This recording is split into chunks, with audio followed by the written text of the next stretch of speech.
बंधु माने आजिरो एही कार्यक्रम को आपण मानक स्वागत। आजिरो एही कार्यक्रमटी मकर राशिर व्यक्ति विशेष मानक पई बहुत गुरुत्वपूर्ण अटे। कारण मकर राशिर व्यक्ति विशेष मानकर जीवन एही चंद्र ग्रहण परठारु एक नुआ मोड़ नेबाकु जाउछि। कारण ग्रह नक्षत्र मानकर चलन रे एक बड़ परिवर्तन हेबाकु जाउछि। तो एही चंद्र ग्रहणटी सेप्टेम्बर 7 तारिख रे पड़ुछि। अर्थात आजिर एही भिडियो रे आबे माने जानिबा जे चंद्र ग्रहण परे मकर राशिर व्यक्ति विशेष मानक जीवन रे केउ सब परिवर्तन हेबो। अर्थात सेप्टेम्बर मासरे आपणक जीवन रे केउ सब परिवर्तन हेबाकु जाउछि।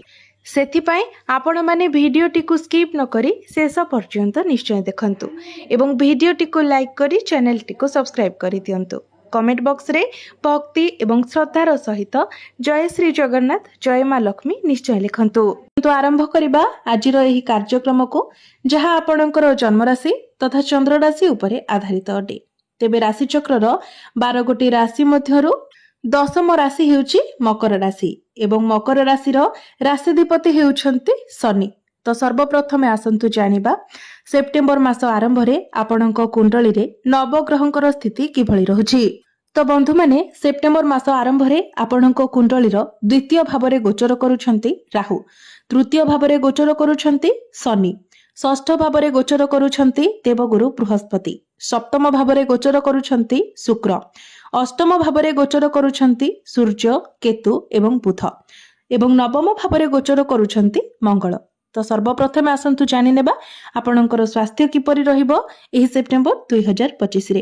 तेबे बंधु माने कुंडलीर प्रथम भावटी होइथाय आपणकर स्वास्थ्यर भाव, इम्युनिटी सिस्टम रो भाव एवं आपणक प्रथम भावर अधिपति हेउछंती शनि। शनि आपणक कुंडलीर तृतीय भाव रे गोचर करूछंती।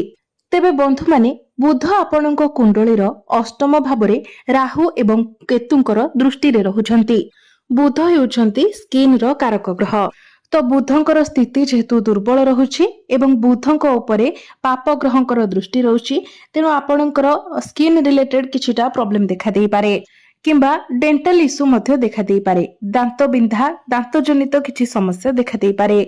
यह व्यतीत शनि आपणक कुंडलीर तृतीय भाव रे गोचर करुथिबा हेतु आपणकर जॉइंट पेन भली एवं बैक पेन भली समस्या मध्य टिके देखा देई पारे।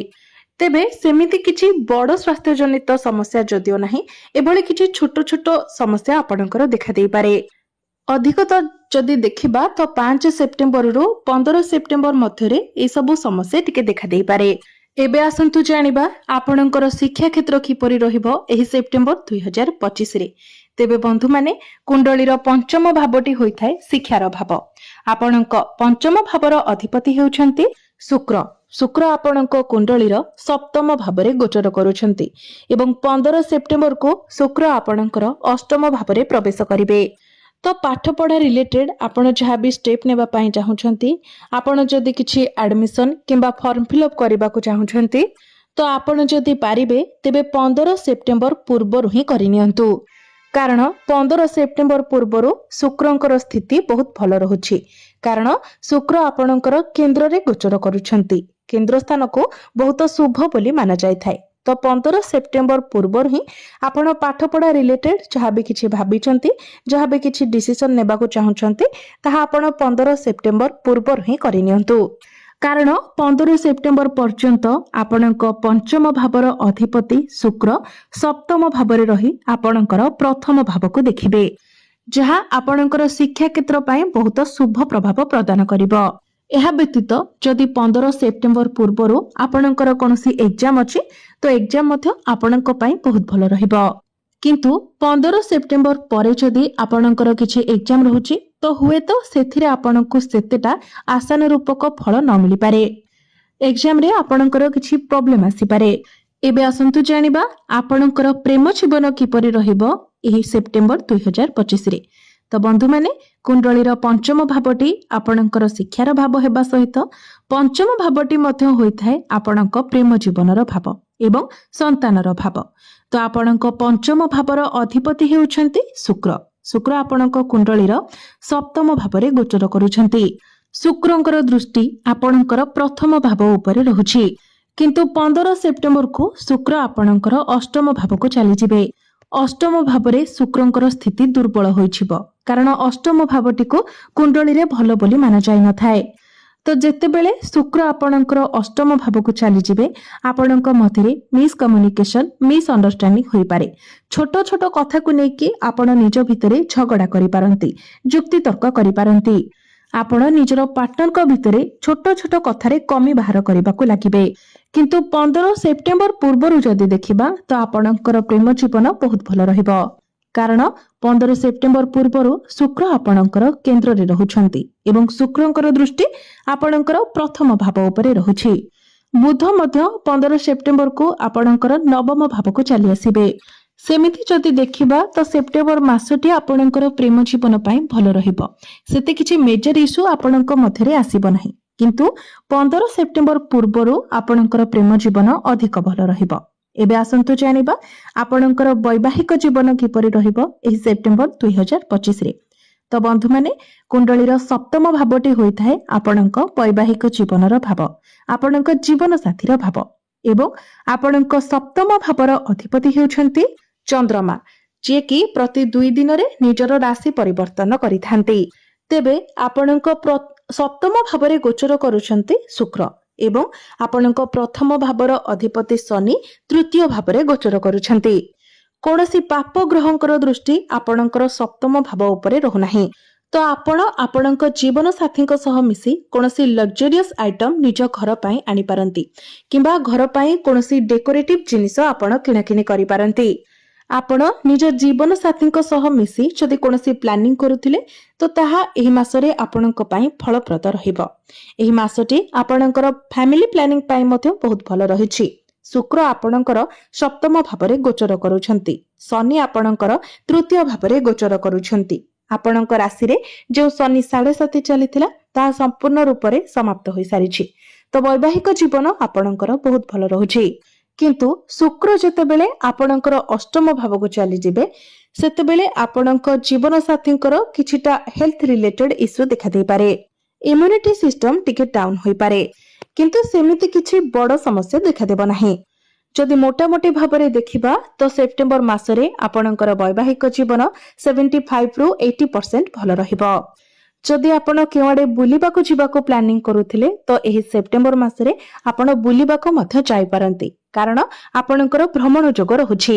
एबे आसंतु जानिबा सबुठारु गुरुत्वपूर्ण विषय वस्तु आपणकर भाग्य, क्यारियर एवं व्यापार वाणिज्यर स्थिति किपरि रहिबो एही सेप्टेम्बर 2025 रे। तेबे बंधु माने कुंडलीर नवम भावटी होइथाय भाग्यर भाव।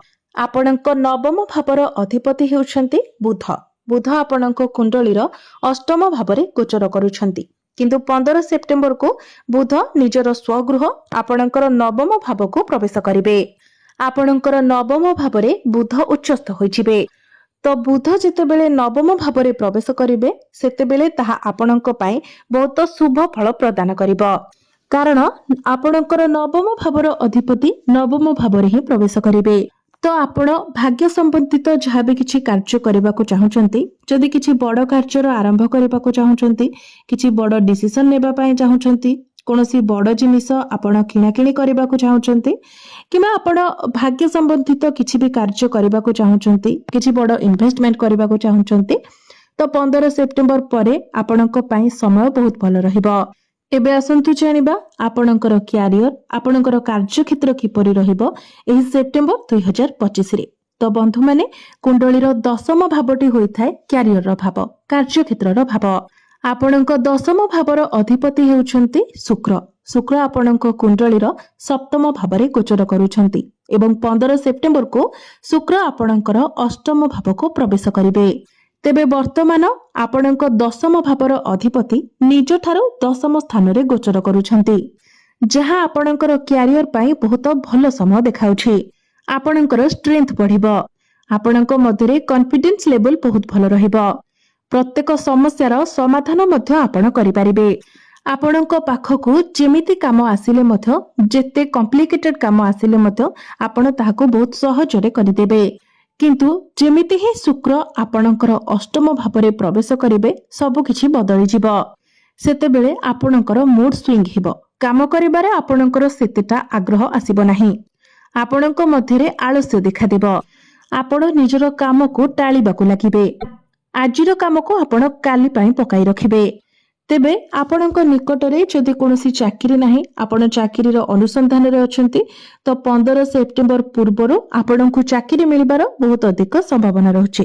तेणु आपण निज तरफरु चेष्टा जारी रखंतु। किंतु 15 सेप्टेम्बर परे आपण जेते पारिबे कोनोसी भी आर्गुमेंट ठारू दूरे रहंतु। काहा सहित आपण जुक्ति तर्क करंतु नाही। निजर काम को न टाली निज भितरु आलस्य को दूर करी काम को इंपोर्टेंस देबा पई चेष्टा करंतु। आपण जदि निज चाकरी क्षेत्र में किसी परिवर्तन पाई चिंता करुथिले तो सेप्टेम्बर मासरे आपण ए सब चिंताधारा ठारू दूरे रहंतु। निजको स्टेबल रखिबा पई चेष्टा करंतु। बिजनेस कथा जदि कहिबा, बिजनेस आपणकर एही सेप्टेम्बर मासरे बहुत भल रहिबो, कारण बुध आपणकर नवम भाव को प्रवेश करिवे। बुध आपणकर नवम भाव में उच्चस्थ होइजिबे। तो 15 सेप्टेम्बर परे आपण निजर बिजनेस रे बहुत भल ग्रोथ देखिबा को पाइबे। आपणकर फाइनेंशियल ग्रोथ हेबो, किंबा आपण निजर व्यापार वाणिज्य को आगो को मध्य बढ़ाई पारंती। तो बिजनेस आपणकर सेप्टेम्बर मासरे बहुत भल रहिबो। एबे आसंतु जानिबा किछि उपाय विषय जे उपाय गुडिक करिबा द्वारा आपणको अधिक मात्रा रे शुभ फल प्राप्ति हेबो एवं जहा किछि अशुभत रहउछि से गुडिक खंडन होइजिबो। तो आपण प्रत्येक दिन शनिकर बीज मंत्र 108 थर जप करंतु, कारण शनि हेउछंती आपणकर राष्ट्राधिपति। प्रत्येक दिन आपण हनुमान चालीसार पाठ करंतु। आपण प्रत्येक दिन शुक्रंकर बीज मंत्र मध्य 108 थर जप करंतु। तेबे बंधु माने आपणकर जीवन मंगलमय हेउ, एहा ही ईश्वरंक निकटरे मोर प्रार्थना।